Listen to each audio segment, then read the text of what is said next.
Bueno, esta clase es más informativa y que igual es más breve que las otras anteriores que hemos tenido. Y el objetivo de esta clase es principalmente que ustedes conozcan los principales antivirales no VIH y en forma sintética es aciclovir y oseltamivir.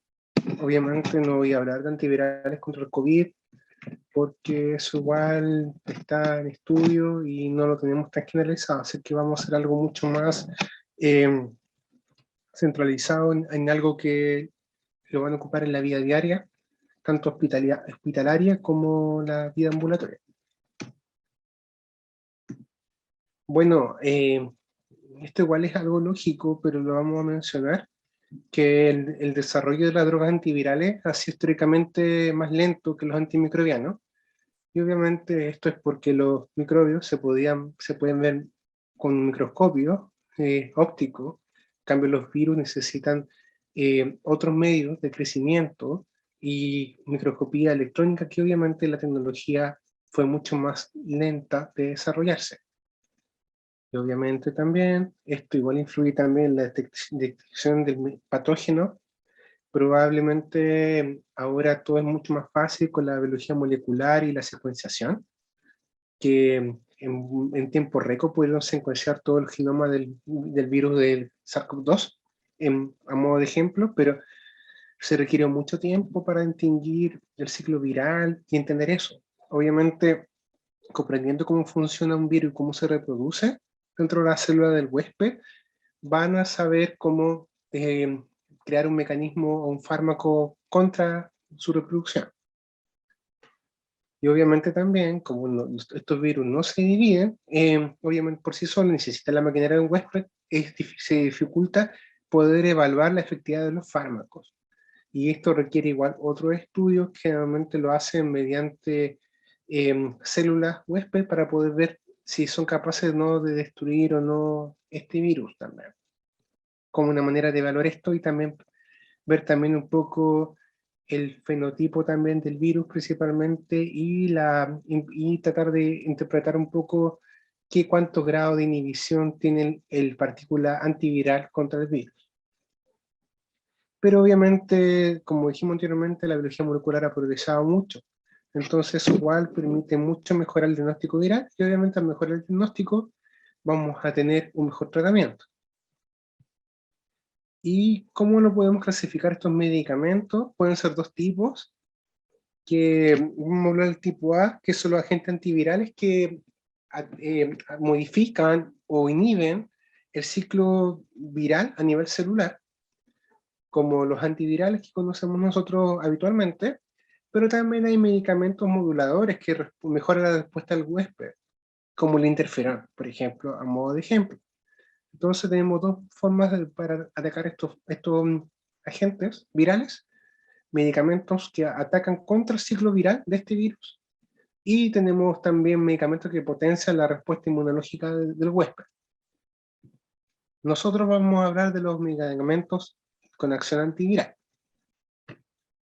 Y hay varios tipos, y pueden ser principalmente inhibidores de la síntesis nucleica viral, como análogos de nucleótidos, que es la ciclovir y el cidofovir, y algunos también medicamentos contra el VIH, los no análogos de los nucleócidos, como el foscarnet, que no vamos a hablar hoy porque es un medicamento más de especialidad, inhibidores de la entrada viral como los adamantanos, amantadina y rimantadina, que actualmente ya no se usan, probablemente lo utilizan más para más su efecto más para patología neurológica, y los inhibidores de dirección viral, que vamos a hablar de los inhibidores de neurominidasa como el cetamivir y el zanamivir. Así que vamos a hablar de este medicamento, y el anciclovir. Entonces vamos a hablar un poco de los medicamentos para la infección por vía de la familia herpes, pero obviamente también vamos a hablar un poquito de esta virología y entender un poco por qué es importante saber el nombre y la clasificación y por qué están asociados un poco a esto. Y probablemente sabiendo un poquito esto, ustedes igual pueden más adelante entender o interpretar porque algunas patologías tanto virales o oncológicas están relacionadas con estos virus. Como pueden ver, hay 1, 2, 3, 4, 5, 6, 7, 8 virus de la familia herpes que afectan a humanos, y de ellos todos se pueden clasificar en grupos subfamilia alfa, beta y gamma. Los alfa son los que son los principales que probablemente vamos a ver en personas adultas, inmunocompetentes, pero los beta igual los vamos a ver en personas inmunodeprimidas junto con los gamma también. En modo de ejemplo, y obviamente el Epstein-Barr también, que es un virus que tiene también la posibilidad de de una enfermedad nosológica conocida como mononucleosis, pero también pueden estar asociados también a algunos tipos de linfoma.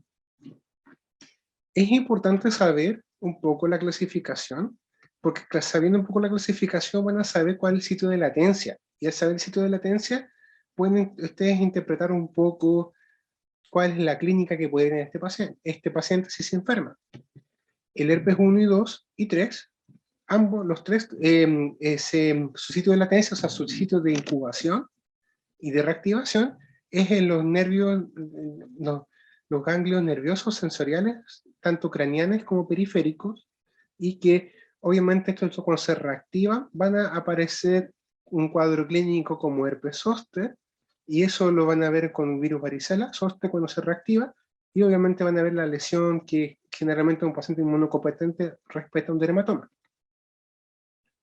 El herpes 1 y 2 obviamente van a aparecer en el sitio de mucosas, y generalmente respetan el herpes 1, generalmente es de la zona orolabial, y el herpes 2 es de la zona genital, genitoanal principalmente. Y por esa razón producen dolor, ya que están en el sitio de latencia, es en el sitio del ganglio, en el ganglio nervioso de estos nervios periféricos o también pares craneales.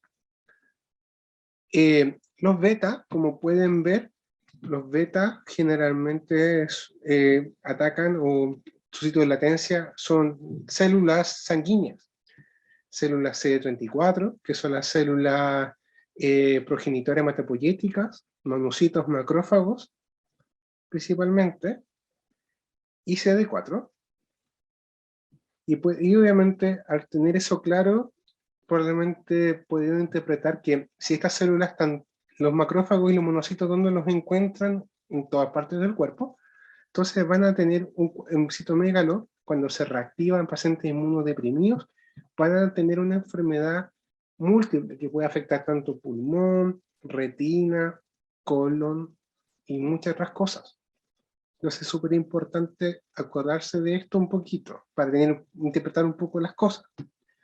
Herpes 6 y 7 no lo vamos a ver tan frecuentemente en adultos, lo vamos a ver más en niños, y obviamente igual produce esta enfermedad del exantema súbito, del síndrome febril prolongado, que después se cuando aparece el RAS. Por esa misma razón, queda el mismo. Y Epstein-Barr y sarcoma de Kaposi se unen a las células B de memoria. Por lo tanto, Epstein-Barr no solo va a producir la mononucleosis, la inflamación de los ganglios, sino también puede producir está asociado a la producción o la aparición de algunos linfomas.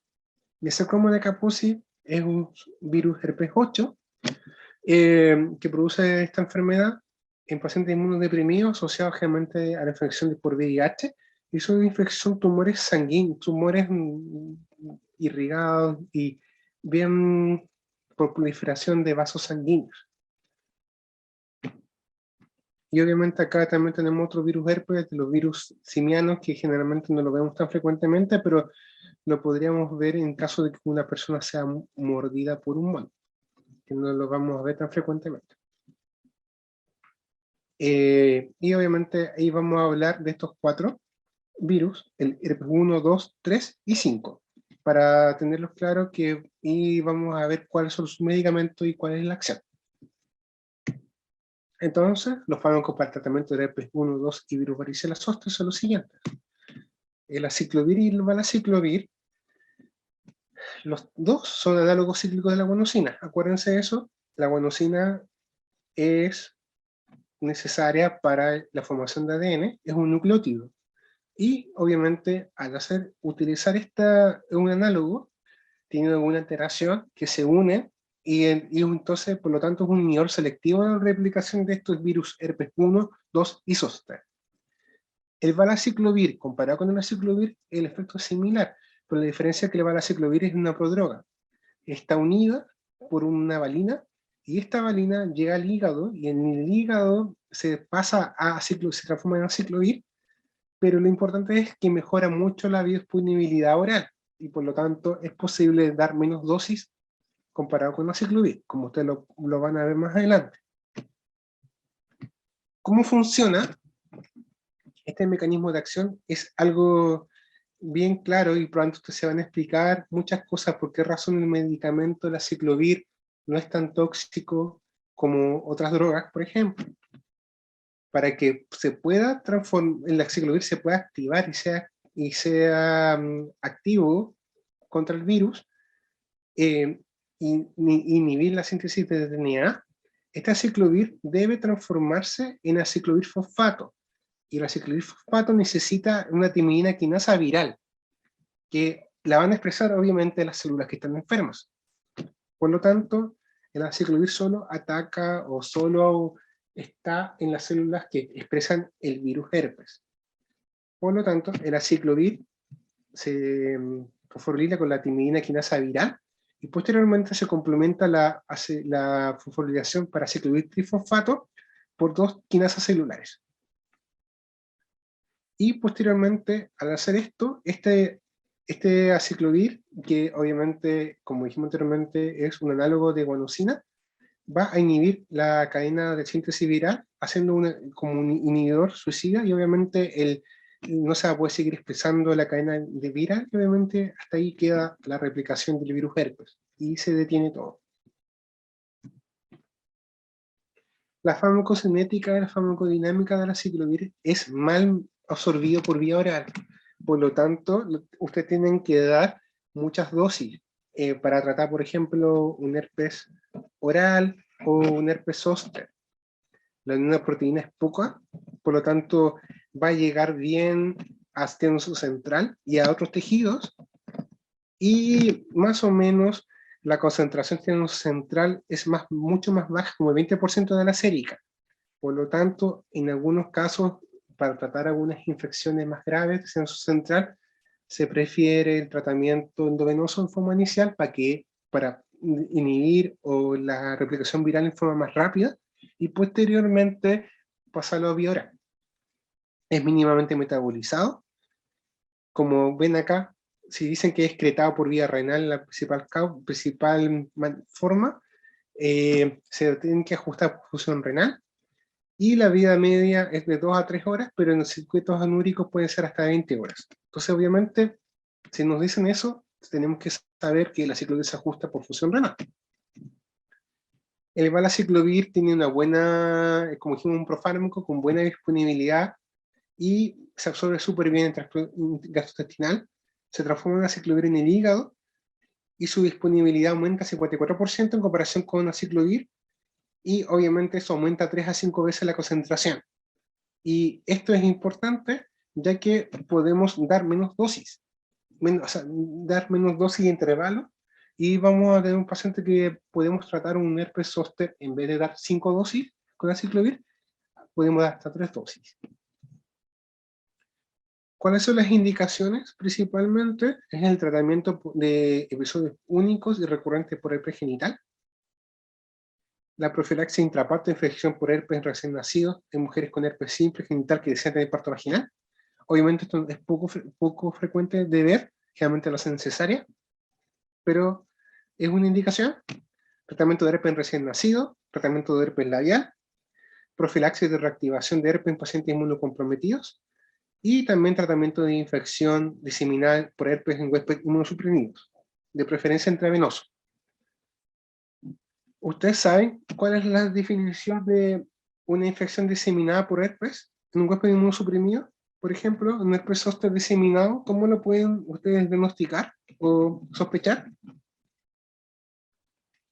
¿Alguien puede responderme esa pregunta? En relación al herpes zóster, por ejemplo, se afecta más de 2 dermatomas. Creo Sí, que eso igual, eso es como, es como lo más, el diagnóstico claro. Si ustedes ven dos dermatomas, son muy frecuentes, generalmente van a ver solo un dermatoma. Entonces ustedes tienen que pensar en inmunodeficiencia. Puede haber una neoplasia, una quimioterapia, etcétera, etcétera. Pero también puede haber un paciente que se reactiva una varicela, también. O también puede haber también un compromiso que no es tan frecuente, pero puede haber compromiso cutáneo y también puede haber compromiso de otros órganos. Nerviosos, por ejemplo, encefalitis, que igual puede ocurrir en pacientes inmunocompetentes, pero no es tan frecuente. O también compromiso de entrada, neumonía, por ejemplo, virales, por ejemplo, en pacientes inmunocomprometidos. Y por zóster es el tratamiento en pacientes adolescentes y adultos, que esto igual es importante, probablemente lo habrán visto en pediatría o lo van a ver, que en pacientes que tienen adolescentes y adultos tienen mucho peor pronóstico una varicela que una persona, un niño o lactante escolar. Por lo tanto, se recomienda tratarlo siempre, y ojalá las primeras 24 o 48 horas. También tratamiento endovenoso para compromiso visceral por virus zóster y tratamiento del herpes zóster per se. Otras indicaciones que no se usan tanto es tratamiento de leucoplaca vellosa en pacientes VIH. Generalmente eso ya no se hace, solamente con la terapia antirretroviral se mejora eso. Y la terapia contra herpes B en caso que un simio muera de una persona. Acá tenemos las dosis habituales. Esto igual es interesante de saber, y ustedes lo pueden ver, que generalmente el herpes zóster se puede tratar con aciclovir 400 miligramos cada 8 horas por 7 a 10 días. ¿Ya?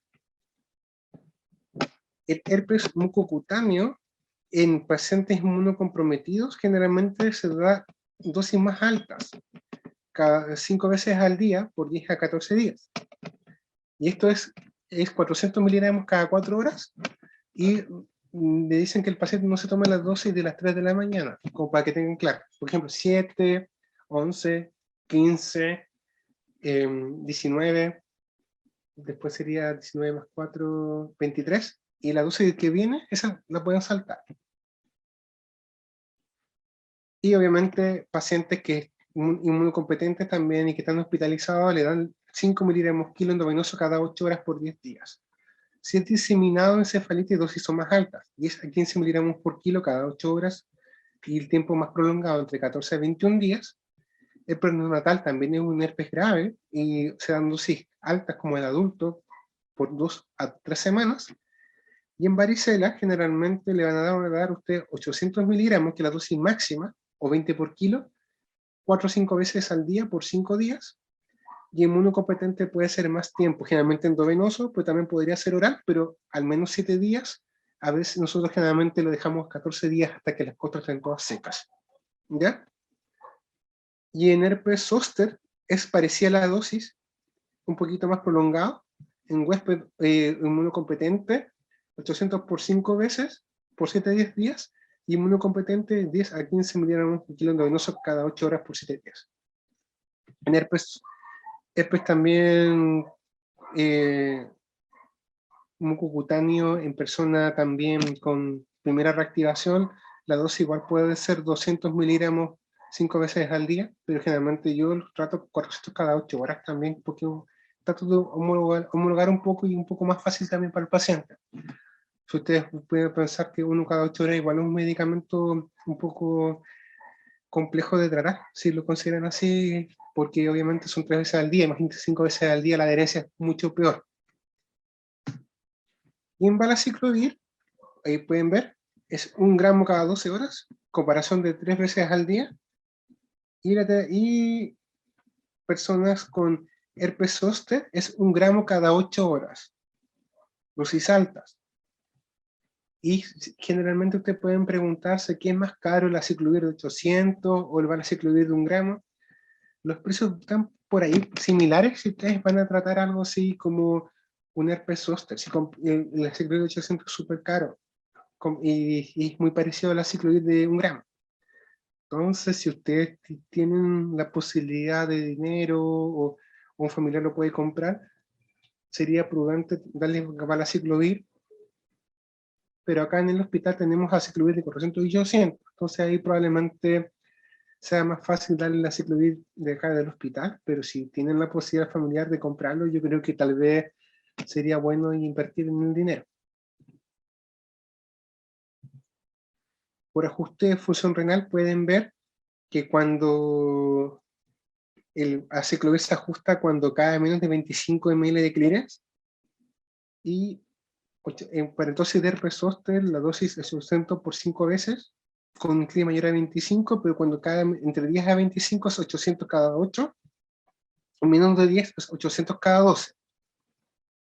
En valaciclovir, con mayor a 50 no requiere ajuste de dosis, por ejemplo para herpes zóster es 1 gramo cada 8, y entre 50 y 30 es 1 gramo cada 12, entre 10 a 29 1 gramo cada 24 horas, y menos de 10, 500 al día por 24 horas.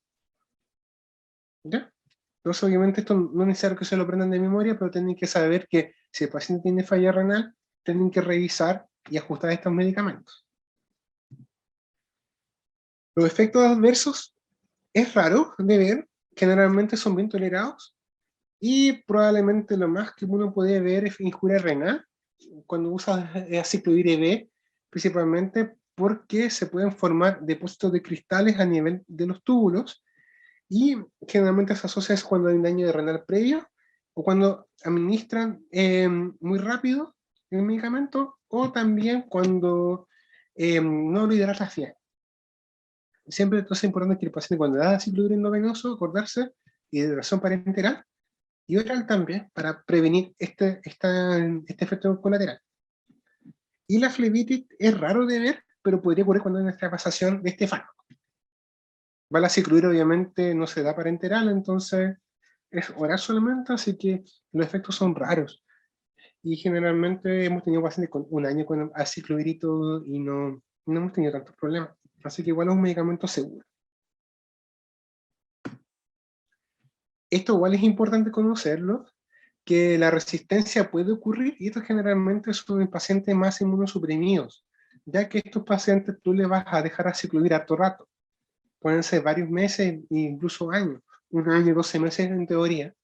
Entonces, estos pacientes se pueden hacer resistentes al aciclovir y no les va a servir, y esto es obviamente mediante la mutación de los genes que codifican la timidina quinasa, y van a tener resistencia tanto a aciclovir, valaciclovir y ganciclovir. Entonces, nuestras opciones terapéuticas se hacen mucho más limitadas en caso de un herpes zóster en un paciente inmunodeprimido con sospecha de resistencia. Probablemente vamos a tener foscarnet eventualmente y cidofovir como alternativa, pero obviamente eso es muy raro de ver y probablemente es algo más de especialidad, pero para que ustedes sepan que la resistencia ocurre, y generalmente ocurre en pacientes que usan mucho tiempo aciclovir. Podríamos cambiar de sesión, yo creo, Soledad, para no cortar con el ganciclovir. Sí, lo mismo le iba a comentar. A few moments later. Bueno, el ganciclovir y el vaganciclovir son medicamentos bien parecidos a la ciclovir, pero la diferencia que tiene es un pequeño grupo hidroximetil en la posición 3 de esta cadena cíclica, y esto es lo que va a hacer que va a tener una actividad contra citomegalo bien buena, pero es algo bien complicado, ya que este medicamento va a producir mucha toxicidad, y se usa la timidina quinasa viral, que se utiliza igual en el virus, pero la codifica este gen. Este gen es importante desconocerlo solo para que sepan que igual es un mecanismo principal de resistencia. Cuando hay una resistencia, o cuando sospecha que el citomegalo no funciona bien en el ganciclovir, uno estudia ese gen. Pero es importante, es muy parecido el mecanismo de acción. La diferencia es que tiene una actividad tóxica más generalizada. La unión a proteína es pobre, la llegada es muy buena, 70% LSR, no es metabolizado y secreta por vía renal, entonces ahí igual es como súper importante ajustarlo, y acá es más difícil el uso de ganciclovir que el uso de aciclovir. Y se absorbe muy mal por vía oral, entonces si ustedes van a dar ganciclovir deben siempre darlo parenteral. no se puede dar oral, y antes se daba, pero ahora ya no se utiliza. Se usa su primo hermano, que es el valganciclovir, que es muy similar al mecanismo de acción del aciclovir, y aumenta la biodisponibilidad mucho, de un 60%, en comparación con una ganciclovir que puede ser hasta un 9%. Está mejor con comidas, y la dosis de 900 miligramos de ganciclovir es equivalente a la dosis estándar de 5 miligramos kilo en área bajo la curva. Entonces, uno puede transformar o dar equivalencia de dosis de ganciclovir endovenoso con valganciclovir si que la persona tiene un sistema digestivo adecuado. Entonces, ambos dos son similares. ¿Cuándo vamos a usar ganciclovir y valganciclovir? El tratamiento por enfermedad por citomegalo, y esto generalmente lo van a ver en pacientes con VIH o trasplantados, y van a haber compromisos como neumonitis, colitis, retinitis, encefalitis, y también puede haber una profilaxis por la enfermedad por citomegalovirus también, que generalmente lo van a ver en pacientes trasplantados, renales, principalmente, u otros órganos sólidos también, como pulmón, corazón, intestino, etc. Pero en nuestro medio va a ser principalmente renal. Acá pueden ver y revisar que las dosis son súper complejas. La dosis 5 por cada 12 es por kilo, si es mayor a 70, pero si es de 50 a 69, es 2,5 al día. Si 25 a 49 es 2,5, o sea, pero es 2,5 cada 12, después 2,5 al día, y después 1,25 al día. Entonces es muy preciso la dosis y más complicado de dar que en un paciente que con aciclovir. Y acá tienen dosis también de profilaxis con ganciclovir, que es una dosis al día, y pueden ver acá que la dosis es mucho más bajita. Y acá tenemos el valganciclovir, que la dosis habitual es 900 cada 12 horas, y la dosis, usted puede ver que se ajusta por función renal también. En hemodiálisis no es recomendado dar valganciclovir, aunque se podría dar, porque los medicamentos se tienen que preparar y moler en una campana estéril con aire de flujo laminar, porque el valganciclovir y ganciclovir son teratogénicos, pueden producir anemia. Entonces es difícil de hacer y manipular, por ejemplo, en la casa, diciendo que parta la pastilla, cosas así. Y los efectos principales es de médula, y puede producir granulocitopenia, inclusive puede caer un RAM, una neutropenia severa, con un RAM menor a 500 hemos visto trombocitopenia, y esto puede revertir generalmente con análogos o factores estimulantes de colonias granulocíticas, que es filgrastim. Se podría utilizar como alternativa para manejar este efecto adverso. Pero si se mantiene esto y no se puede mejorar, uno debería usar el foscarnet, que es un inhibidor de la polimerasa viral, pero tiene ese medicamento mayor toxicidad renal y una tubulopatía, y produce hipocalcemia, hipocalemia, hipofosfemia, hipocalemia. Entonces produce muchas cosas que hace que sea muy difícil de manejar. Y también en modelos animales, que igual hay que tener claro, puede producir azoosperma. En humanos no se ha visto esto, pero igual puede haber un riesgo también de disminución de fertilidad en personas que ocupan mucho tiempo este medicamento.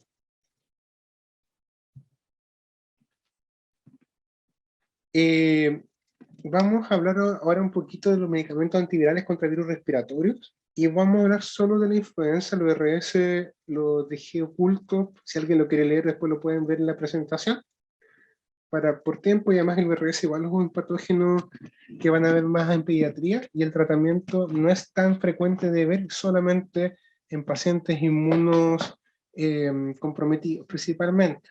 En niños es otra historia.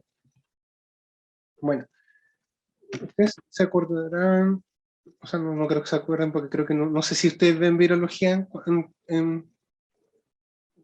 ¿vieron esto o se los repito? Pregunto, no sé. Probablemente lo vimos en algún momento, pero yo preferiría que lo Ya, porque igual para no latearlo un poco, pero igual yo creo que igual es bueno saber un poquito cómo funciona, cómo es el ciclo viral de la influenza y cómo funcionan los medicamentos. Bueno, acá tenemos nuestra partícula de influenza, que tiene su hemaglutinina y también su neuraminidasa, entra dentro de la célula endocitada, y para que este lisosoma o unidad endocito se libere y se vaya al citoplasma, requiere una unidad de M2, que es principalmente es una proteína que produce la apertura y la liberación de todo el material genético, que llega después al núcleo. Y esto es inhibido por la mantadina y la rimantidina. Esto generalmente ya no se usa, esto es un transportador de protones, principalmente una inhibición de este ciclo, y ya no lo usamos porque hay mucha resistencia. Probablemente ustedes lo habrán escuchado en pacientes neurológicos que lo usan más como para trastornos de movimiento, entonces generalmente se usa más para ese lado, pero ya no lo usan principalmente para lo que fue indicado. Posteriormente, este RNA es sintetizado en el núcleo y ahí se forman nuevas proteínas y obviamente esto después se forma una nueva partícula viral, se ensambla y la yemación se produce con ayuda un poco de la neuraminidasa, y esto se inhibe por estos medicamentos como el zanamivir y el oseltamivir. Entonces tenemos dos mecanismos de acción inhibidores de esta parte de la liberación viral y también del neuraminidasa. También tenemos otros tipos de antivirales, pero no los vamos a tocar, ya que no lo tenemos tan frecuentemente este medicamento. Así que solamente vamos a hablar de este medicamento. La unidad de neuraminidasa, como dijimos anteriormente, la neuraminidasa es una parte del virus, de la membrana, que es importante y tiene la función de liberar las partículas de virus hacia afuera de las células. Y obviamente esto es importante para que este virus siga excretándose y contagiando a otras células que están sanas, desde enfermas a sanas. Y los medicamentos disponibles es el oseltamivir y el zanamivir. El oseltamivir es bien absorbido por la vía oral, la disponibilidad es súper buena, y la vida media es de 6 a 10 horas, pero puede ser más prolongado en pacientes añosos, y eso podría producir algunos efectos adversos. El medicamento igual es excretado por vía renal, por lo tanto se debe ajustar con clínicas menor a 30.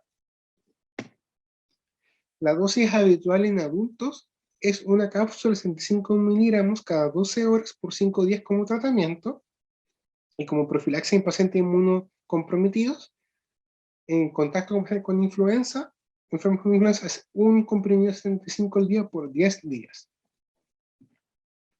Las indicaciones es profilaxis por exposición de un caso conocido, y a veces esto se puede usar una profilaxis estacional entre 4 y 8 semanas, que el paciente tome todos esos días en contexto cuando hay un pico de influenza, pero generalmente lo hacen más como un profilaxis por exposición de un caso conocido, y eso debería hacerse antes de las 24 horas para que sea efectivo. El tratamiento debe ser utilizado entre las primeras 28 horas desde el inicio de síntomas, y generalmente en pacientes inmunocompetentes y con un cuadro de influenza leve, no ayuda mucho, baja un poco los síntomas, más o menos entre 29 y 35 horas, pero en pacientes graves disminuye la severidad de la enfermedad, dura la fiebre, baja la fiebre, y la cantidad de liberación de partículas virales, y el uso de antibióticos secundarios a una infección en pacientes sanos versus el placebo. Entonces generalmente la oseltamivir se guarda para pacientes con riesgo de tener enfermedad grave por influenza, y generalmente van a ser pacientes con enfermedades crónicas o pacientes hospitalizados en UPC por neumonía o en sala común también.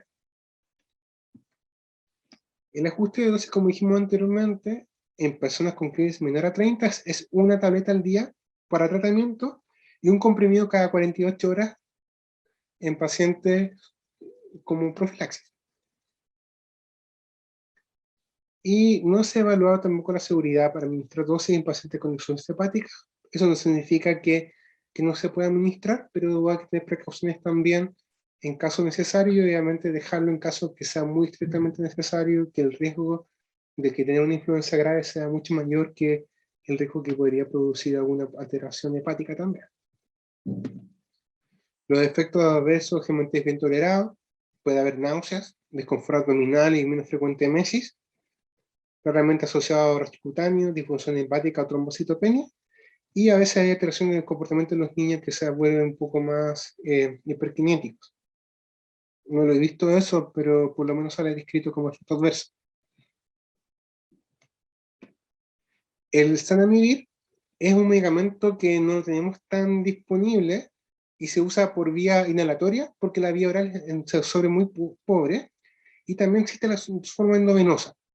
Y la dosis es un canister de 10 miligramos cada 2 horas por 5 días, y no requiere ajuste por función renal y hepática la forma inhalada, pero sí la endovenosa. Y esto se utilizó harto en mujeres embarazadas, cuando no se sabía mucho si el medicamento oseltamivir era seguro o no en mujeres embarazadas. Pero se ha visto que en mujeres embarazadas igual es seguro, y se prefiere utilizar en caso de una influenza grave, porque el zanamivir no lo vamos a tener tan fácilmente disponible. Y obviamente es profilaxis y tratamiento. Los efectos adversos son escasos y precisamente es la broncoconstricción, pero es poco frecuente. Entonces, como conclusión, son fármacos que han sido desarrollados en contexto de tener un mejor entendimiento del ciclo de estos patógenos, y ustedes han visto que esto lo vieron con el COVID, que hay cada vez más medicamentos virales que en menos de 2 años ya están los primeros que serán licenciados, y obviamente esto probablemente va a ser cada vez mucho más llamativo. En VIH también lo han visto, entendiendo un poco cómo funciona el virus, se pueden tener mejores respuestas. Y es importante también en algunos casos, como el de citomegalovirus, el diagnóstico viral, para poder usar el medicamento por los efectos adversos que tiene. Generalmente en herpes simple y zóster el diagnóstico es clínico, no es necesario una PCR, se puede pedir en caso de que haya una duda diagnóstica, pero para usar el ganciclovir necesitamos una carga viral de citomegalovirus positiva, o para profilaxis una serología. No lo podemos usar empíricamente porque la toxicidad es muy grande. Se podría hacer en caso de algo muy grave, pero en teoría usarlo así, sin un medicamento o sin una confirmación diagnóstica, igual es exponer a un paciente a un riesgo que podría ser innecesario. Y como dijimos anteriormente, la gran mayoría de estos medicamentos son excretados por vía renal, entonces deberían ser ajustados cuando hay una difusión de esto. Entonces, mire, quería yo como preguntarle algunas cosas, y podríamos ver algunas fotos de algunas patologías, y me van a decir cuál sería como su enfrentamiento si ustedes tienen un paciente así. Esto, como pueden ver, es un herpes genital de un hombre, y ustedes pueden ver y distinguir un poco la herida acá, que es una herida media ulcerada, con bordes más bien nítidos, y tiene igual una cicatriz. ¿Qué diagnósticos diferenciales se podrían pensar en un hombre que tiene una lesión ulcerada, además de herpes simple? ¿Sífilis? Sí. ¿Cómo? ¿Un chancro, sí? ¿Un sífilis? Eso igual es importante tenerlo como consideración, pero probablemente algo que nos puede ayudar un poco en pista, que generalmente el chancro no duele, y el herpes simple duele bastante, es como una quemadura. Entonces eso igual es importante saber, principalmente. Además, los bordes son mucho más regulares en un chancro, en cambio acá es como medio foliáceo, como dicen algunos dermatólogos, que tiene una forma media de hoja. Entonces probablemente pueden ver que hay una destrucción de una úlcera, pequeñita, pero hay una úlcera. Y si si les pregunta al paciente cómo tratarlo, ¿qué le indicarían?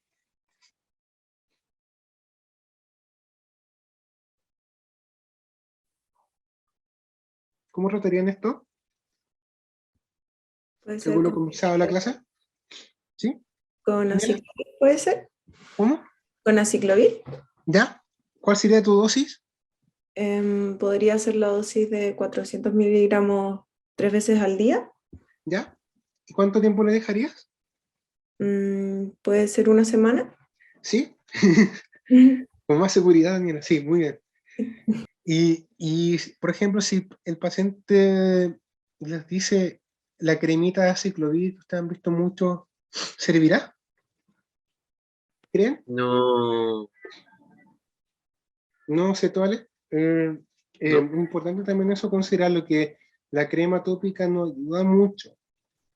Y generalmente cuando tienen un herpes, tanto simple como oral como genital, es mejor tratarlo con tratamiento sistémico, porque llega mejor, porque dijimos anteriormente que la disponibilidad no es tan buena y tópico no va a andar tan bien. Entonces, si lo quieren tratar, eso es importante. Y lo otro también, decirle al paciente que ojalá tenga experiencia sexual, porque esto igual puede ser contagioso. ¿Ya? Si esta úlcera tampoco... Sí, dígame, ¿alguien Me queda preguntó? una duda porque usted dijo que, claro, el aciclovir y todo, pero cuando estaba dando las indicaciones comentó que era para un herpes genital en episodio único.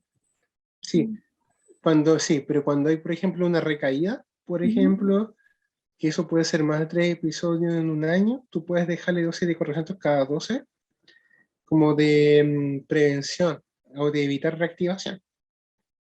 Pero eso se da por 6 a un año, 6 meses a un año. Pero es un herpes simple recurrente. ¿Era eso tu pregunta, Soledad? Sí, ¿O era otra cosa? no, esa era mi pregunta. Ya. Y luego también, ustedes dijeron bien, súper bien el chancro, entonces igual podrían pedir igual un BDRL si tienen la duda, y obviamente acordarse de qué otra cosa más solicitar. VIH. VIH. Sí, entonces es importante, eso igual es importante. Probablemente el paciente va a llegar para que le arreglen eso, esa úlcera, pero es importante acordarse de pedirle un VIH, ¿ya? Porque igual es una infección de transmisión sexual. Lo otro también, que para hacer diagnóstico, el diagnóstico es clínico. Y si tienen la duda, pueden hacer una PCR de la vesícula de la úlcera. Pero la serología no les va a servir. La serología solamente les va a servir nomás como un dato anamnéstico que el paciente estuvo expuesto al herpes 1 o al herpes 2. Pero no le va a servir para hacer diagnóstico.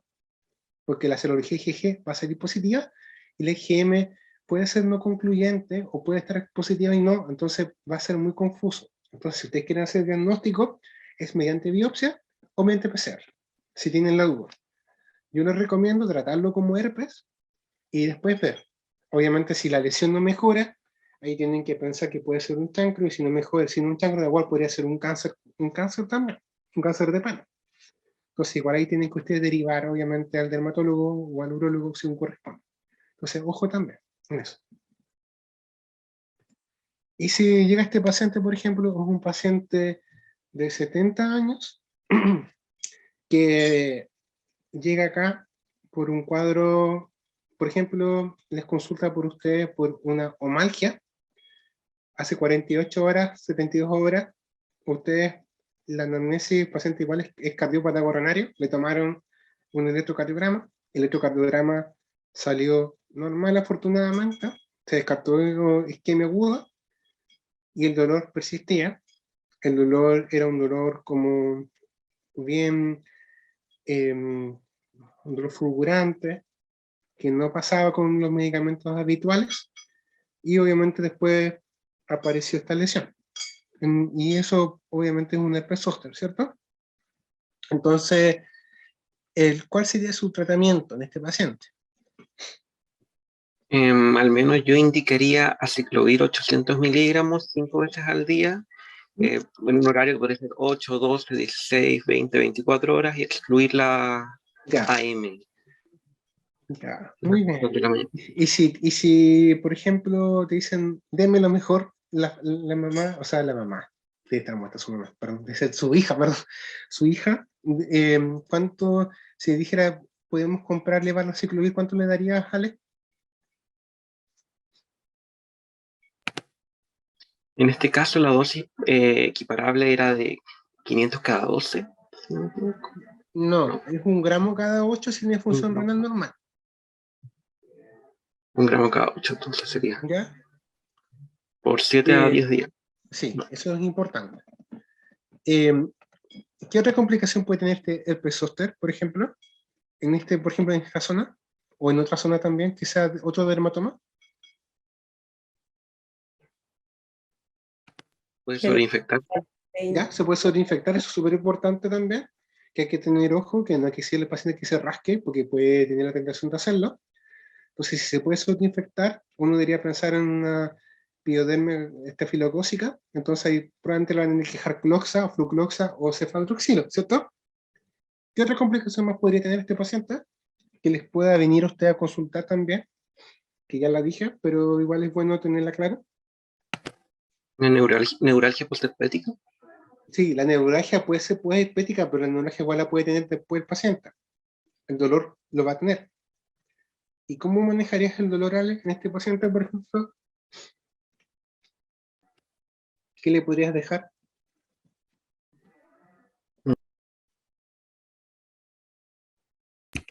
Estamos hablando durante el episodio agudo. Sí, durante el episodio agudo, porque el paciente te puede decir que tiene dolor. O sea, obviamente le vas a tener que tratar el herpes, pero si tiene dolor, ¿qué le puedes dejar? Es importante eso que lo sepan, chicos. Por eso les pregunto eso, porque es muy probable que van a diagnosticar hartos herpes zóster.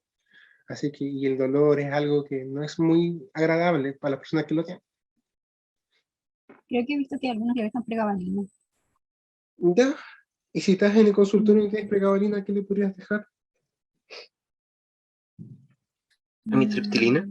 Ya, muy bien. Eso salió muy bien, Ale, de neurología. El dolor neuropático lo pueden manejar con pregabalina, muy de buena manera, pueden dejarle, depende un poco de la tolerancia del paciente, pero pueden partir con 75 miligramos y subirlo hasta 300, 2 veces al día, separarlo. Y también pueden dejar amitriptilina también, como una posibilidad, porque es un dolor como de tipo nervioso, no es un dolor como una fractura. Y también lo que me he visto también puede usar igual tramador. En caso que no les sirva, también podrían usar parches de lidocaína, ¿ya? El parche se llama Versatis en la nombre comercial, y el parche se coloca 12 horas y después se saca y tiene una duración de 24 horas en total. Y es un medicamento como anestésico, entonces el paciente no va a sentir nada. Entonces igual es una otra alternativa para el manejo del dolor. Carbamazepina también pueden utilizar, pero generalmente con pregabalina, tramadol, y en caso muy necesario podrían usar los parches de lidocaína, y esos se pueden cortar inclusive, son más o menos larguitos, entonces podrían colocarlo como tratando de cubrir todo el dermatoma, y por lo menos ha ayudado bastante. Y obviamente también pueden usar algunos AINES también, como ketorolaco, también combinar algunos medicamentos, pero generalmente lo que he visto que anda bien es como tramadol, paracetamol, pregabalina y los parches también. Antes había, para la neuralgia postherpética también habían cremas de capsaicina, que es como un derivado del ají, pero ya no lo venden. Así que para el dolor neuropático es difícil de manejar, así que pregabalina por eso no es una opción, amitriptilina también. Pero igual es importante que ustedes lo sepan también, porque no solo tratar con aciclovir la lesión, sino obviamente pensar también en el dolor del paciente y ojalá manejarlo de buena manera. El dolor de una neuralgia postherpética es súper complicado. Entonces eso es importante, ojalá manejar. Y a veces, para mala suerte, puede ocurrir un herpes zóster sin herpes. Entonces ahí probablemente tienen que ser súper certeros y la anamnesis sea súper buena y examinarlo bien. Y generalmente con una prueba terapéutica te va a andar bien. Pero es difícil diagnosticarlo porque el paciente te va a llegar con dolor harto tiempo, entre una semana como promedio, y posteriormente te va a aparecer el herpes. Y a veces asociado a otras enfermedades, una neumonía, por ejemplo, o cuadros de estrés. Entonces, realmente está asociado a una inmunodepresión. En pacientes con herpes zóster recurrente, acordarse de pensar en inmunosupresión y VIH y en pacientes jóvenes, menos de 50 años. Un herpes zóster, primer episodio, deberían ustedes pensar en inmunosupresión y pedir un VIH también. ¿Ya? ¿Quedó claro? ¿Tienen alguna duda más? No, es que usted mencionó en un momento la resistencia a la ciclovir en pacientes inmunosuprimidos que lo usaban por largo tiempo. En esos casos, en realidad me quedan dos dudas. Primero, ¿qué se hace? O sea, ¿se escala a otro antiviral o...? Sí, podrías usar Cidofovir parenteral, una posibilidad u otra familia. Ya, y lo otro era... ¿Mm? No, perdón, le interrumpí. No, perdón. Y se hace estudio de mutación de la timina quinasa para saber si realmente o no. Ya, y esas Ya ves. cepas no se No, transmiten a perdón, y la... también la otra también puedes aumentar la dosis también. Ah, ya. Ustedes probablemente se podrán haber preguntado por qué razón el herpes simple se trata con dosis mucho más bajitas en comparación con el herpes zóster. ¿Se dieron cuenta de ese detalle, cierto?